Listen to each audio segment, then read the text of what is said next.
Tout à fait. Revenir à Dieu, quitter Dieu, mais comment est-ce que je peux quitter Dieu si je le sers, si je vais à l'église, si je suis là à toutes les réunions, si je lis ma Bible et si je prie? C'est une étude personnelle de chacun parmi nous. Je m'attendais à cette question.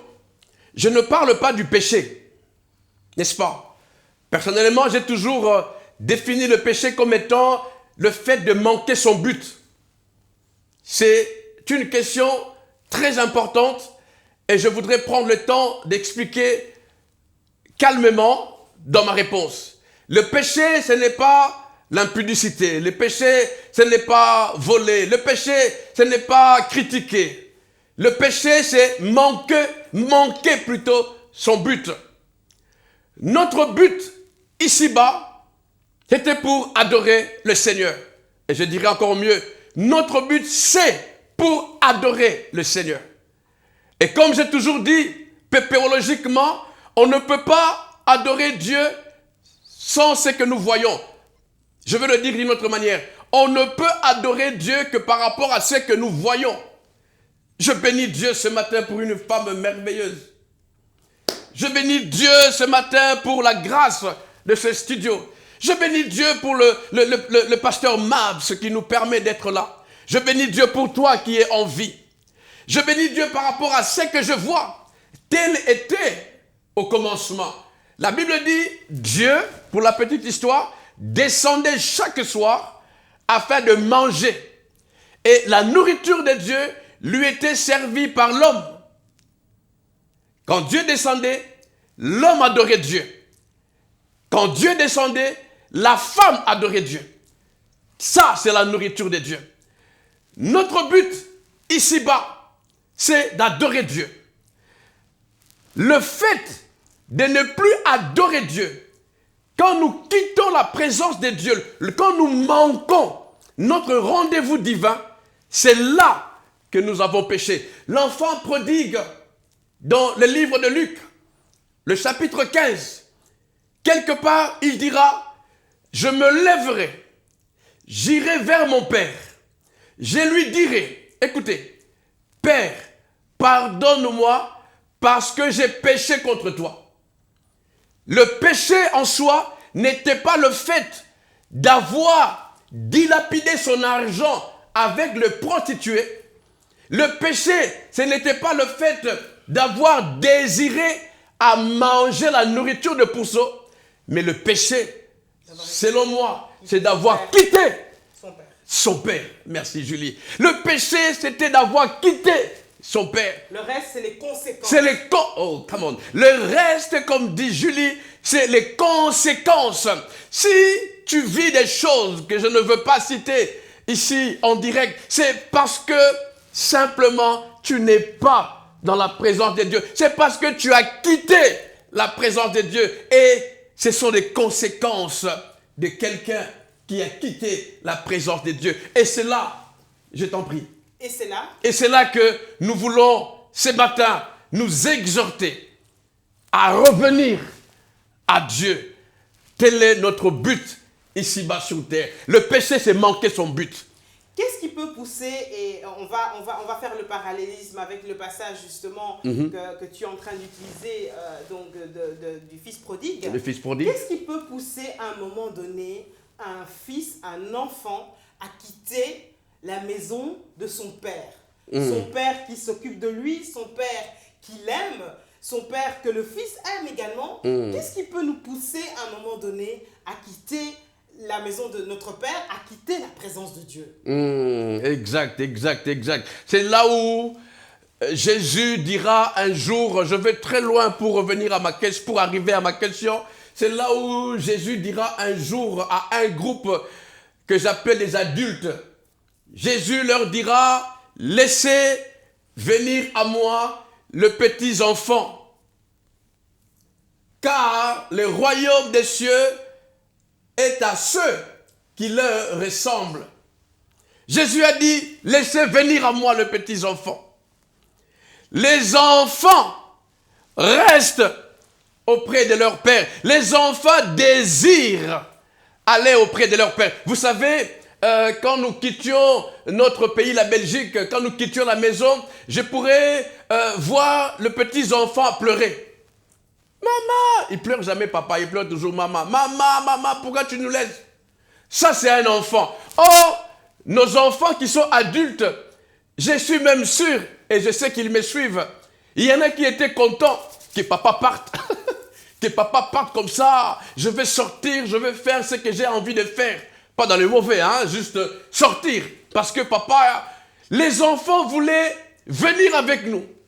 Il y a de ces enfants qui se roulent par terre parce que maman sort. L'enfant veut rester auprès de ses parents. Mais l'autre, que j'appelle l'adulte, lui, il sait tout. Il connaît tout. Il est rempli de lui-même. Il a même des solutions à la place de Dieu. C'est ça le problème. Jésus savait que je ne peux pas confier mon royaume aux adultes.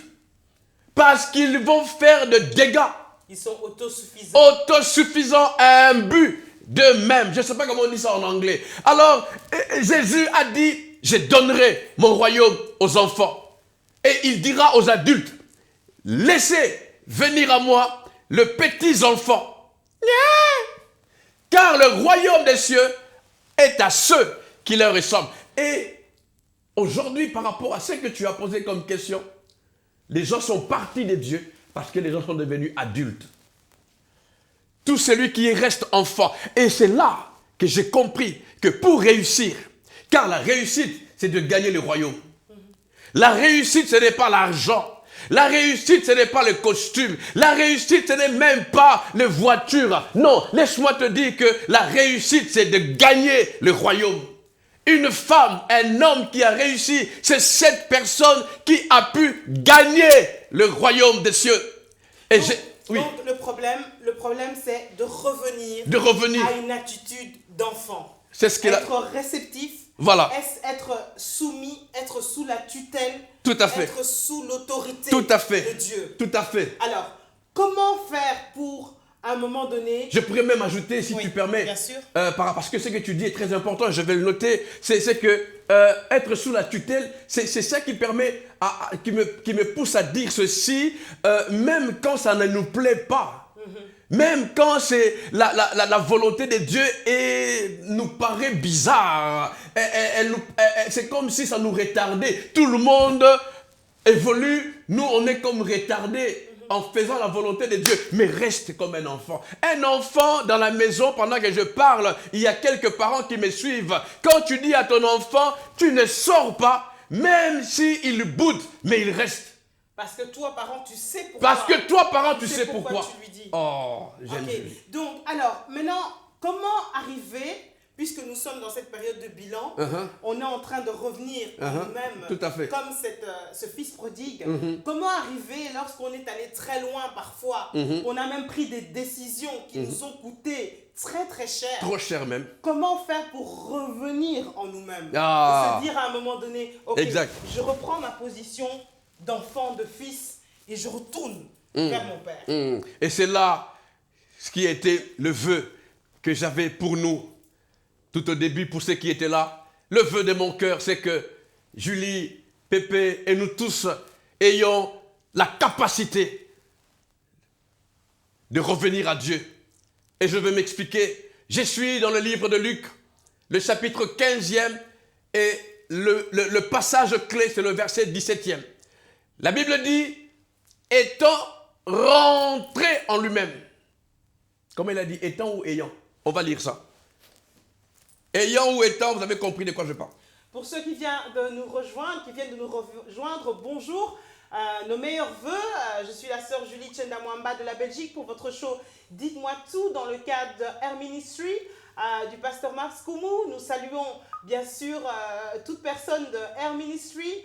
Nous bénissons le Seigneur pour cette émission qui a commencé il y a bientôt 3 ans, que nous faisons donc chaque premier dimanche du mois. Avec mon invité aujourd'hui, mon époux, le frère, le prédicateur Pascal Prosper Mwamba. Nous sommes en train de parler de revenir à son père. Le fils doit rentrer à la maison et c'est ce qu'il est en train de nous expliquer. D'ici quelques minutes, vous pourrez avoir la possibilité de poser vos questions en direct. Donc, Voilà. Le passage, c'est dans Luc chapitre 15, le verset 17e. La Bible dit, oui, étant rentré en lui-même, il se dit, et nous connaissons la suite, je m'arrête à cette première partie de ce verset 17e, étant rentré en lui-même. J'ai toujours dit qu'il n'a pas été exhorté. La Bible, en tout cas la mienne, ne dit pas qu'il y a eu des évangélistes, des prophètes. Il n'a pas été à la veillée. Comme je vois souvent la veillée du pasteur Kossi ici en direct quand nous sommes en Belgique, parce que nous vous suivons et nous sommes bénis. Il n'a pas été à une veillée quelconque. Il n'a pas été à une réunion de prière, à une croisade. Non! Mais la Bible, du coup, après le verset 16, directement le verset 17, commence par « étant rentré en lui-même ». Donc, ce que tu veux dire par là, c'est qu'on n'a pas besoin, parce que certaines personnes disent « oui, mais il n'y a personne pour m'aider, il n'y a personne pour m'utiliser pour nakosunganga, etc. Je suis déçu des serviteurs de Dieu. » Donc, ce n'est pas forcément la raison qui peut empêcher quelqu'un de revenir en lui-même. Ce sont des excuses. Ce sont des excuses. Dieu, je ne pense pas, et je l'ai toujours dit, quand nous serons devant sa face, ça ne tardera pas, c'est pour bientôt, et que nous lui dirons, voilà, j'ai raté mon mariage parce que ma femme ceci, ma femme cela. Je ne pense pas que Dieu dira, oh pauvre Pépé, non, ok. Non, non, non. En nous, Dieu a mis la capacité de prendre les bonnes décisions, les bonnes résolutions. En chacun de nous, Dieu a mis la capacité d'influencer l'extérieur. Nous ne sommes pas de ceux qui devons subir la force extérieure qui nous change. Non, en nous, Dieu a déposé suffisamment le potentiel pour pouvoir changer l'atmosphère. C'est-à-dire, nous pouvons, comme un des hommes que j'aime le plus, Jean-Baptiste, nous retrouver dans le désert, mais changer le désert et attirer un plus grand nombre que ceux qui ont bâti de synagogues. Nous pouvons dans un lieu où il n'y a pas d'eau, où il y a des serpents brûlants, où il y a tout ce qui n'est pas vivable, mais nous pouvons attirer un grand nombre. Et c'est là que j'ai compris que même de nos jours, quand nous avons une église où il n'y a que 2-3 personnes, ce n'est pas que les gens sont difficiles. Non, Dieu a déposé en chacun de nous la capacité de changer l'extérieur. Vous savez, je vais dire quelque chose, Julie.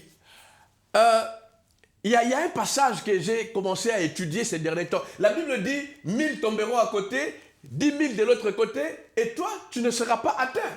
Et il dit même, de tes yeux, tu verras la rétribution des méchants. Je ne sais pas pourquoi je dis ça.